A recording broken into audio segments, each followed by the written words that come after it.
Let's have a look at the most classical of shots, left-handers cover drive. Talk us through your thought process and the way that you achieve that glorious shot that pierces the man at cover and disappears off for four. We have to accept one thing. Attacking shots are, our cover drives are cuts. Yes, we might get out doing it. Always. Always. But the point is, if that's our strength, we have to be unafraid to try and execute them. So for me, my cover drive is my bread and butter. Whether it's a first ball of the match or whether it's on a difficult wicket or whether it's on a slow wicket, I don't care, as long as I know that it's in my area, the ball's pitched up, and I manage to control my bat swing and my body to it.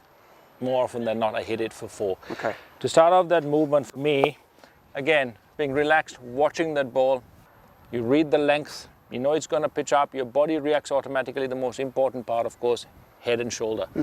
That starts off everything. That's the first thing that moves, isn't it? Because that's a mistake that people make with a cover drive. Absolutely. So whatever your initial, so my initial movement is slide back and across, got my wrists nicely cocked, but then when I see the ball's outside off stump, my head and shoulder start going towards the ball. I'm not too worried about my foot, because if you get your foot to the ball, you don't have room to swing the bat. So you need to get your foot close to the ball, yes, but not right alongside it, not too close to it, not across it. You need enough space for the bat to swing through. So that's why head and shoulder going to that ball will automatically get your foot getting to the right spot.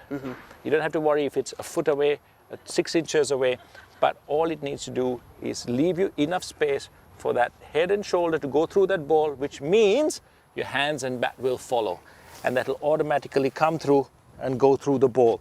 You can hit through it.